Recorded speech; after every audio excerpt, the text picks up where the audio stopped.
Hello everybody, my name is Coach Logan Rivera and welcome back to another episode on your oh so lovely pathway of learning. We have done it. This is episode 10. We have hit double digits, people. That is awesome. So thank you all again for eating up this content. We've also hit 150 subscribers. That's awesome. I'm very, very happy to see all of you are continuing to eat up all this awesome content. So in the last episode, we started to kind of dive into some of the characteristics of how your stance is and how that kind of stuff can kind of cater in toward what the inevitable follow-on action is going to be. So now we're going to start talking about the more of the bread and butter of the actual physical game, which is obviously your movement. So I kind of told you about how it's all broken up. So we are finally going to start to delve into this swing as well as your gait or movement mechanics that you have in relation to each other, depending on how you like to bowl. So as I've shown in some previous episodes, I like to talk about how you need to identify if you're rev dominant, speed dominant, or if you fall into the balance category. And you'll come to notice whenever you're analyzing how your walking mechanics caters toward your swing mechanics, this will often be able to make sense of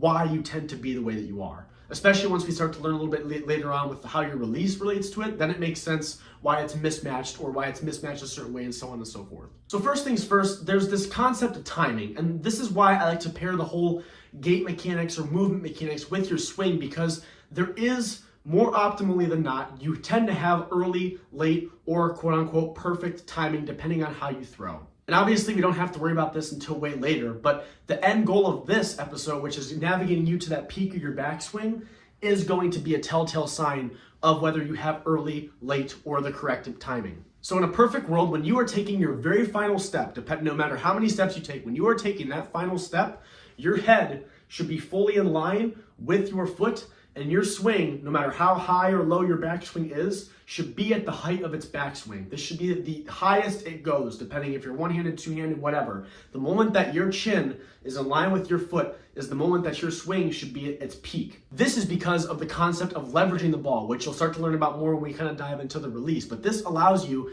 to have canceled all of that, to have transferred all of that forward energy that you have been creating throughout these steps and swing, to then translate that into released energy, converting what we have, this potential energy that we have just created during this portion back into the kinetic. So obviously I've talked about how you have to kind of manage your energy in ways that make sense depending on how you bowl. So I spoke in the last episode about how you have some sort of catch or a hitch or something that ultimately is triggering you to begin your movement, to begin initiating your approach. Now this trigger is usually followed with some way of starting your forward momentum. Usually your weight will lean forward and other such things. You want that to be as effortless as you can, especially when it comes to conserving your energy for that pulling, that squeezing the trigger part where you're actually releasing the bowling ball later on down the line.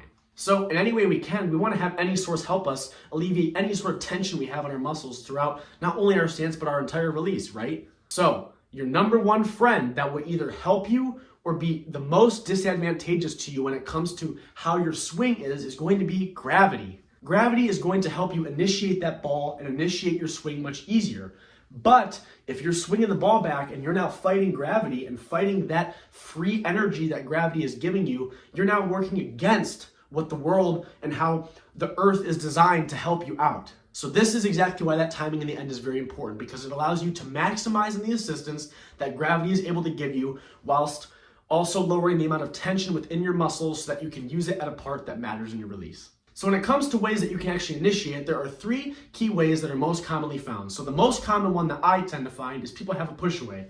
Usually this has to do with you pushing the ball away from your body to allow your arm to fully extend and swing. Most people like this because it's the easiest to feel, and usually it caters well toward your catch or your hitch that you have, because something usually initiates you to move your arms outward. And that's great because it also helps you reinforce timing, because you can match that up with a certain step you take during your approach or vice versa. One that you'll most commonly find in people that tend to have more athleticism or cater their game towards athleticism is relying on body motion. A great bowler you can look at to example this is Anthony Simonson. You'll notice he doesn't really push the ball away, but he kind of jerks his body in a way to help create motion up. A lot of two-handers like to have that little skip, like other big pros that you've seen plenty of times. That skip is helping drive that ball up the ground for those two-handers. Some one-handers can do it too, but more commonly, the more athletic-y approaches tend to cater this sort of style. And last, which I will not totally recommend because gravity is a free bit of force that you can save, and that's just relying on muscling it. A very, very common person you can look up is Jesper Svensson. He doesn't really push the ball away and doesn't really have a lot of inverted body motion to help grab that ball path and bring it up. He kind of just muscles it, which is kind of ironic because he's built like me, right? We're real thin. So I'm not saying that any of these is better than the other or you should do one, but however, I just want to make it aware that gravity is here to help all of you. And depending on how you throw, whether you cater a more athletic throw, a more control dominant throw, or if you're just super strong and don't think you need the help, then you can use that to kind of help you figure out the best way to initiate your swing. So everyone is going to have a different swing speed depending on how high or how low the ball goes. So a common thing you'll hear a lot of coaches say is, if you hold the ball up higher, it means the ball will be able to swing higher since it's falling from higher, provided that you're allowing gravity to do it. And that is in fact the case, because if you start off with more potential energy by your hands being higher, that means it can be the gravity can convert it into kinetic, back into potential, back into kinetic again. However, this tends to not work for everybody because this will inversely affect your timing, right? If your swing is now going from this height to this height, that means there's going to be a big change that you're going to have to make in your steps in relation to your swing, which is why I paired these up in this episode. So in the previous video, I talked about how you want to kind of face your target with your stance. And there's a very common problem that comes with this, and that is drifting. So many of you, even when without pointing or without adapting those sort of things within your stance, tend to have a drift, more commonly to the left if you're right-handed or to the right if you're left-handed than the other way. This drift isn't necessarily a bad thing. However, drift means if I am starting facing you guys and my feet walk to the side one way or another, that's drift.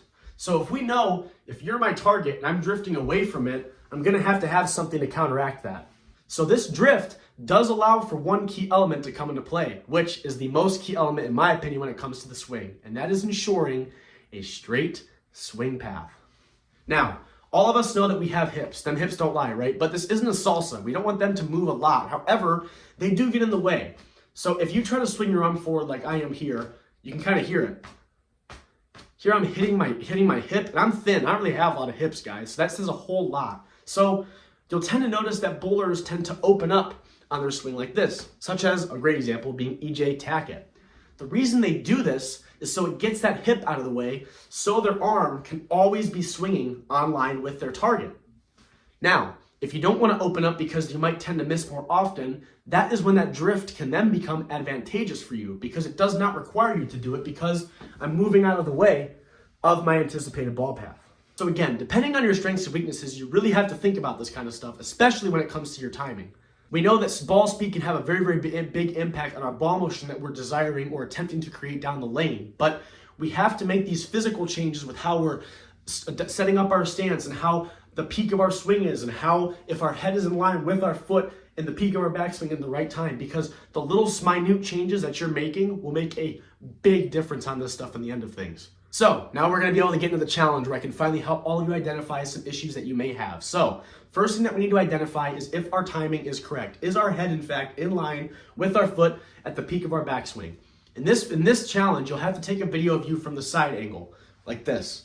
And you'll have to kind of slow it down and see at the peak of my backswing, is my head in line with my front foot or not? Now, if you want to focus more on your swing path as opposed to your timing, you'll want to take a video directly behind you and make sure that you take note of what target you're looking at. Make sure you know if you're looking at a specific arrow, a specific rangefinder, and even if you miss it, that's okay.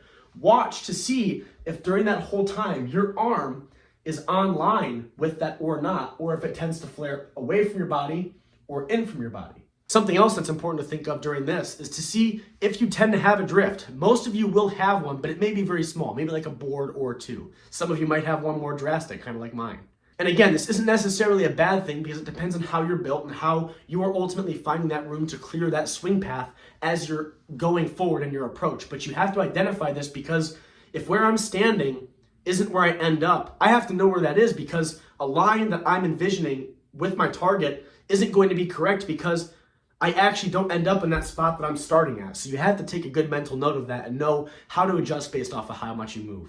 Make sure to stay tuned because in the next episode, we're going to start talking about that finger on the trigger and squeezing of it, which is that starting to follow through and that big portion that everyone tends to struggle with at the very end, which is the releasing and making sure you follow through and staying balanced. So if you enjoy this kind of content, be sure to leave a subscription. It really helps me out. And I will see all of you as you continue on this pathway of learning.